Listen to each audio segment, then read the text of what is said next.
Salut à tous et à toutes et bienvenue dans Le Focus, l'émission cinéma. Aujourd'hui, je vais vous parler des mouvements de caméra. Alors pour commencer, au début du cinéma, il n'existait que les plans fixes, les technologies pas assez développées et le poids des caméras empêchaient le mouvement de celles-ci malgré quelques exceptions, comme le travelling réalisé par Alexandre Promio à Venise en 1896, qui fut le tout premier travelling de l'histoire, la caméra étant posée sur une gondole et l'était en mouvement. C'est à la fin des années 1910 que les premiers chariots de travelling apparaissent et que les caméras devenant plus légères commencent à être portées. Mais c'est principalement Murnau qui popularisa les mouvements de caméra dans les années 20 et ceux-ci n'ont fait que d'évoluer au fil du temps. Maintenant qu'on a terminé ce petit point historique, sachez qu'un zoom ou un dézoom ne sont pas considérés comme des mouvements. Voici donc les différents mouvements de caméra. Tout d'abord, il y a les plans séquences en mouvement. Le plan séquence est une scène filmée sans coupure. Le plan séquence est une des choses les plus dures à réaliser au cinéma. Tout doit être préparé à l'avance car la moindre erreur vous oblige à retoucher votre scène. Et tout de suite voyons un extrait d'un plan séquence issu de Shining de Stanley Kubrick.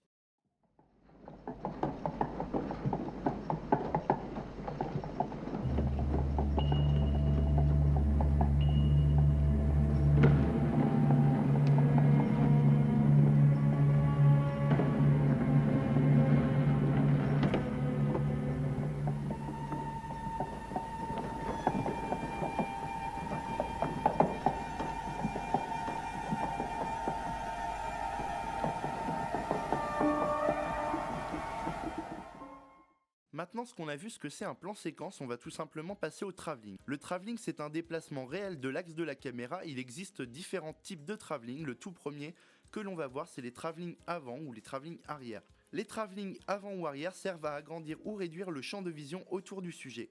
Ils peuvent aussi suivre le sujet. Enfin le travelling avant peut donner le point de vue du sujet. Pour illustrer ceci, je vais tout simplement vous montrer un petit extrait des Sentiers de la Gloire de Stanley Kubrick, où tout simplement nous allons voir du travelling avant ainsi que du travelling arrière.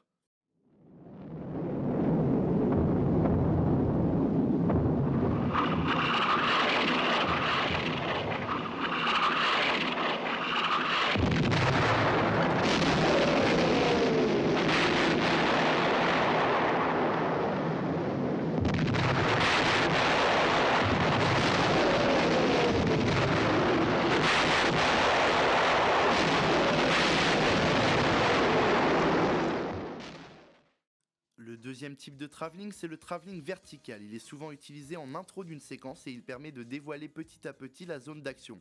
Et tout de suite un exemple avec cet extrait de L'enfance d'Ivan de Tarkovsky.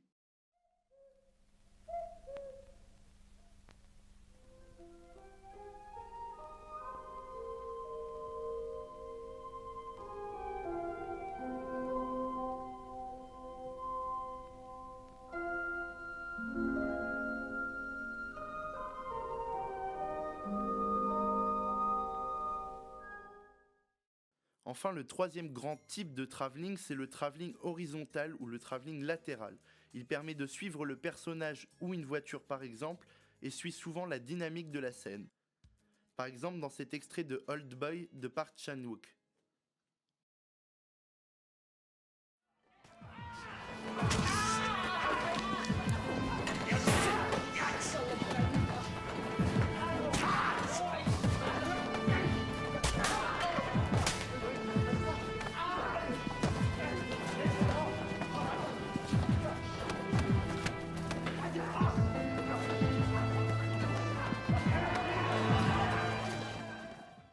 Ensuite, il existe des types de travelling un peu moins courants.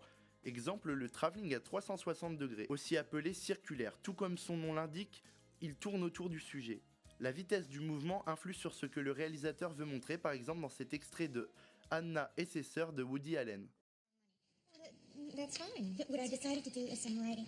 I think I've had it with acting. These meaningless auditions, cattle calls, and I can't handle another rejection. Let's face it here. I've got to, latch on to something in my life. Something with a future. I'm not 16 anymore. It's just crazy. But I've got an idea for a story, more than one, and I just need Le travelling compensé, utilisé pour la première fois par Hitchcock dans Vertigo, il s'agit d'effectuer tout simplement un travelling avant et un zoom arrière ou inversement pour déstabiliser le spectateur. Par exemple, c'est vraiment flagrant dans cet extrait de La haine de Kassovitz.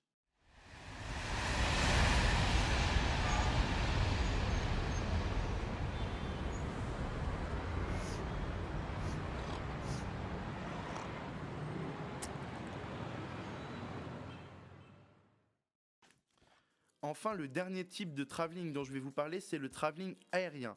Il permet de faire découvrir l'étendue des paysages, de suivre des sujets en mouvement et rend souvent le personnage très petit par rapport à l'immensité d'où il se trouve. Par exemple dans l'intro de Shining, encore une fois de Kubrick.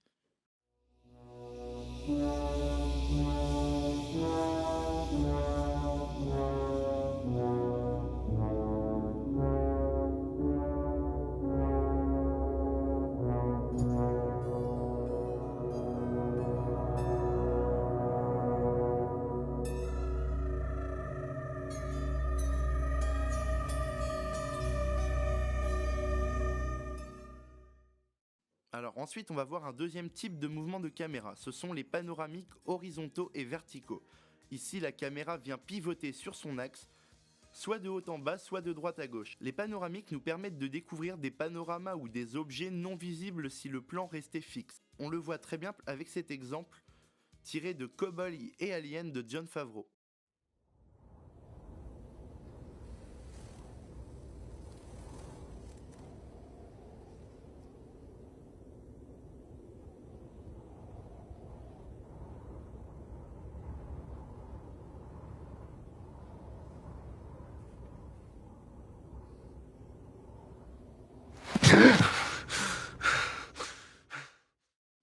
Ensuite, un autre type de mouvement de caméra, ce sont les mouvements en caméra portée ou en steadicam. Alors la caméra portée, elle, permet au spectateur d'être plongé dans l'action et donne l'impression à celui-ci d'être dans celle-ci. Ce que réussit très bien à faire Spielberg, par exemple, dans cet extrait de Il faut sauver le soldat Ryan.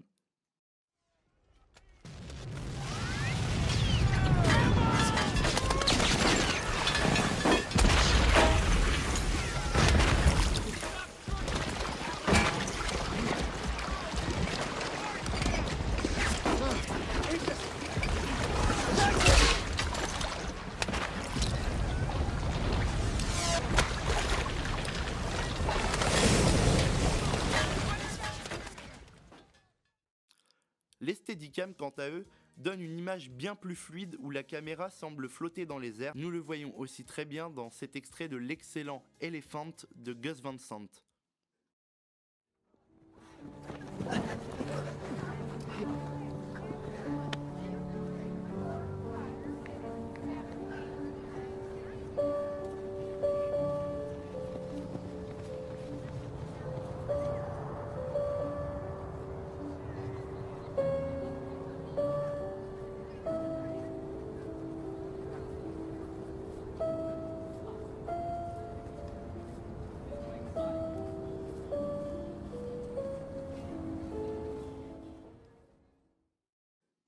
Enfin, dernier type de mouvement de caméra, mais c'en est pas vraiment un, c'est le point de vue. Ça permet de placer le spectateur au point de vue d'un personnage. Et donc je voulais vous en parler quand même un petit peu parce que c'est très souvent utilisé, par exemple dans cet extrait d'Halloween de John Carpenter.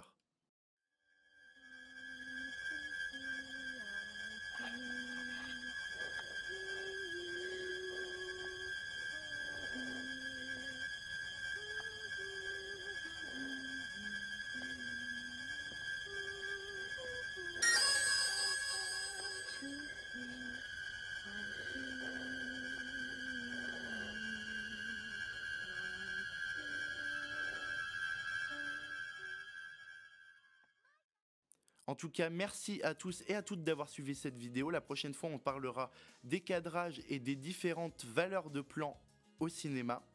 Alors si vous avez apprécié cette vidéo, n'hésitez pas à la liker et à vous abonner ainsi qu'à partager à vos amis. On se retrouve très bientôt pour une nouvelle vidéo. C'était Flo, ciao!